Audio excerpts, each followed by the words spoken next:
कहते हैं कि गरीबी इंसान की जेब में होती है, दिल में नहीं। यह कहानी है एक ऐसी बहन की जिसने गरीबी में जन्म लिया, लेकिन अपने दिल की अमीरी से पूरे गांव को बदल दिया। बहुत समय पहले की बात है। एक खुशहाल और शांत गांव था दीपालपुर। दीपालपुर में कविता नाम की एक लड़की रहती थी। उसका 10 साल का एक भाई रोहन था। क्योंकि उसके माता पिता की मौत हो चुकी थी, इसलिए रोहन की सारी जिम्मेदारी उसकी थी। माता पिता ना होने की वजह से वो खुद तो पढ़ नहीं पाई थी, लेकिन वो चाहती थी कि उसका भाई खूब पढ़े और एक काबिल इंसान बने। घर को चलाने के लिए वो जंगल से सूखी लकड़ियां इकट्ठी करती और उनको शहर में बेचकर वो घर का राशन लेकर आती। रोहन गांव के स्कूल में पढ़ता था। वो पढ़ने में काफी तेज था। एक दिन कविता चूल्हे पर रोटी बना रही थी और रोहन पढ़ाई कर रहा था। रोहन, जल्दी से नाश्ता कर लो, फिर स्कूल के लिए देर हो जाएगी। दीदी, आज स्कूल में टेस्ट है। अगर मैं टेस्ट में पास हो गया तो मास्टर जी मेरा नाम स्कॉलरशिप के लिए भेज देंगे। तू ज़रूर पास होगा रोहन, मुझे पता है तुझे ही स्कॉलरशिप मिलेगी। रोहन हिचकिचाते हुए बोलता है, दीदी, आज स्कूल की फीस भरनी है। आज आखिरी दिन है। कविता थोड़ी देर चुप हो जाती है। उसके पास पैसे नहीं थे। वह मुस्कुराती है। तू चिंता मत कर, तेरी दीदी है ना। तू स्कूल जा और मन लगाकर पढ़ाई कर। मैं आज तुम्हारी फीस स्कूल में जमा करवा दूंगी। तू रोटी खा और स्कूल जा, देर हो जाएगी तुझे। कविता 2 रोटी रोहन की प्लेट में रख देती है। दीदी, आप क्या खाओगे? मुझे भूख नहीं है। रोहन एक रोटी खा लेता है और एक रोटी वापस दे देता है। दीदी, हम दोनों बराबर हैं। रोहन के जाने के बाद कविता घर के अंदर जाती है और अपनी माँ की चूड़ियाँ निकालती है। आज इनको बेचकर रोहन की फीस दे देती हूँ। ये चूड़ियाँ उसकी माँ की आखिरी निशानी थी। कविता घर के आंगन में खड़ी सोच रही थी। जंगल से लकड़ियाँ इकट्ठी कर कर सिर्फ घर का खर्च ही निकलता है। रोहन की पढ़ाई के लिए कोई और गांव ढूंढना पड़ेगा। गांव के बीचों बीच एक बड़ा हवेली जैसा घर था।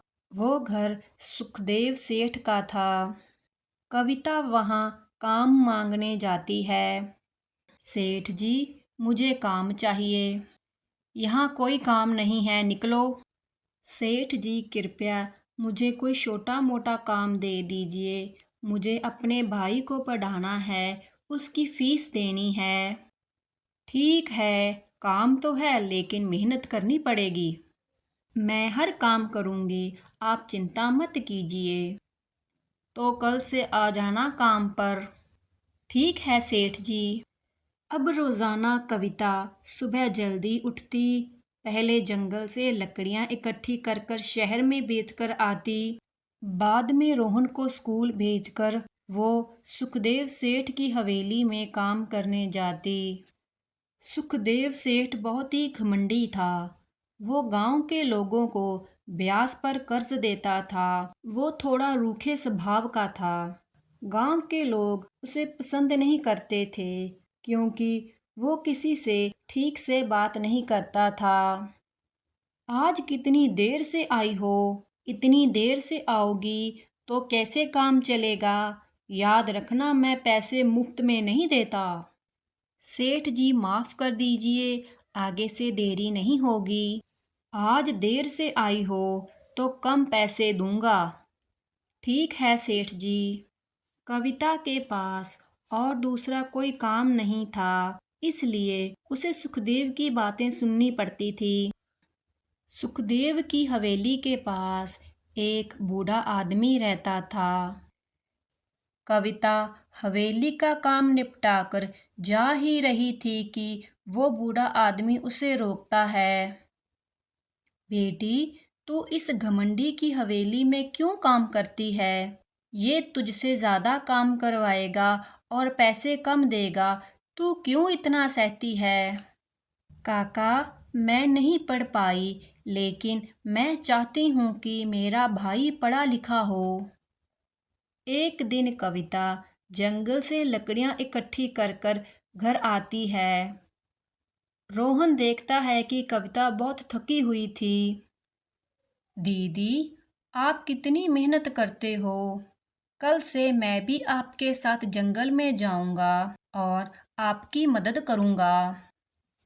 नहीं रोहन, तुम अभी छोटे हो। तुम्हारा काम सिर्फ स्कूल जाना और पढ़ाई करना है। ये काम तो मैं खुद कर लूंगी। तुम सिर्फ अपनी पढ़ाई पर ध्यान दो। तुम्हें पढ़ लिख कर एक बड़ा आदमी बनना है।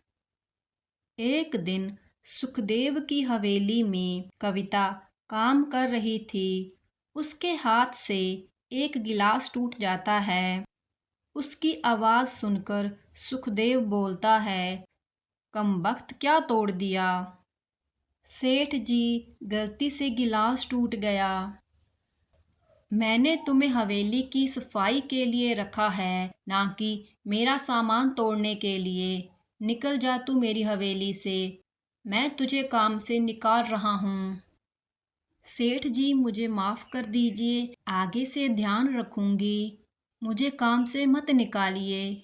आप इसके पैसे काट लेना, लेकिन मुझे काम से मत निकालिए। मुझे इस काम की बहुत ज़रूरत है। चल निकल यहाँ से। इस महीने के काम का कोई पैसा नहीं दूंगा तुझे। एक तो मेरा सामान तोड़ती है, ऊपर से कहती है मुझे ना निकालो। सेठ जी, माफ कर दीजिए। आगे से ध्यान रखूंगी। ठीक है, नहीं निकालता तुझे, लेकिन इस महीने का कोई पैसा नहीं दूंगा तुझे। बेचारी कविता के पास और कोई रास्ता नहीं था। ठीक है, मत देना इस महीने के पैसे। काम निपटाकर वो हवेली से बाहर आ जाती है और रोने लगती है। वो बूढ़ा आदमी उसके पास आता है। बेटी, रो क्यों रही हो? क्या बताऊं काका, मुझसे सेठ जी का एक गिलास टूट गया और उस वजह से उसने मुझे इस महीने के काम के पैसे नहीं दिए। बूढ़े आदमी को उस पर बहुत तरस आया। वो कुछ पैसे अपनी जेब से निकालता है। लो बेटा, ये कुछ पैसे हैं, इन्हें रख लो। चाहे कविता बहुत गरीब थी, उसे पैसों की ज़रूरत थी, लेकिन आत्मसम्मान उसमें कूट कूट कर भरा हुआ था। नहीं काका, मैं आपसे पैसे नहीं ले सकती। बेटा, मैं तुम्हारे पिता के समान हूँ। ये कुछ पैसे हैं, इनको रख लो। ये तुम्हारे काम आएंगे। कविता वो पैसे ले लेती है और घर वापस आ जाती है। रोहन घर के बाहर खेल रहा था। उसने देखा कि कविता कुछ उदास दिखाई दे रही है। दीदी, आप इतनी चुप क्यों हो? क्या आपको किसी ने कुछ कहा? नहीं रोहन, किसी ने कुछ नहीं कहा। तो आप इतनी उदास दिखाई क्यों दे रही हो? रोहन, हम गरीब हैं ना, तो लोग हमारी गरीबी को हमारी कमज़ोरी बना देते हैं। जाओ, तुम पढ़ाई करो। रोहन को कविता की बातें समझ में नहीं आती है और वो घर के अंदर चला जाता है। एक शाम कविता सुखदेव की हवेली का काम निपटाकर घर को वापस जा रही थी कि शहर को जा रही एक तेज रफ्तार वाली गाड़ी ने सुखदेव सेठ के बेटे मोनू को जोर से टक्कर मार दी और निकल गई। मोनू जमीन पर गिर जाता है और बेहोश हो जाता है। कोई भी गांव वाला मोनू के पास नहीं आता है। कविता ने एक गांव वाले से मदद मांगी। भैया, हमें इस बच्चे को अस्पताल लेकर जाना चाहिए। नहीं बहन, ये उस घमंडी सुखदेव का बेटा है जिसने मेरी जमीन मुझसे छीन ली। मैं तो नहीं इसे कहीं लेकर जाऊंगा। कविता पास में खड़े एक और व्यक्ति से मदद मांगती है। दीदी, मैं तो आपकी मदद नहीं करूंगा। मेरी पत्नी बहुत बीमार थी तो मैंने सुखदेव से पैसे मांगे थे, लेकिन उसने मुझे साफ मना कर दिया था। मेरी बेचारी पत्नी मर गई। अब मैं उसके बेटे को अस्पताल क्यों लेकर जाऊं? कोई भी गांव वाला कविता की मदद करने को तैयार नहीं था। कविता ने देखा कि उसके पास एक खाली ठेला खड़ा था। उसने मोनू को उठाकर ठेले पर लिटा दिया और हॉस्पिटल की तरफ चलने लगी। वो मोनू को हॉस्पिटल में एडमिट करवा देती है। इधर जब सुखदेव को पता चलता है तो वो भागकर हॉस्पिटल पहुंच जाता है। उसे वहां पता चलता है कि किस तरह कविता ने उसके बेटे की जान बचाई। सुखदेव बहुत शर्मिंदा होता है। मुझे माफ कर दो कविता, मैंने तुम्हारे साथ बहुत गलत व्यवहार किया है, लेकिन फिर भी तुमने मेरे बेटे की जान बचाई। मैं तुम्हारा बहुत आभारी रहूंगा। मैं तुमसे वादा करता हूँ, तुम जितना चाहो अपने भाई को पढ़ा सकती हो। उसकी पढ़ाई का सारा खर्च मैं दूंगा।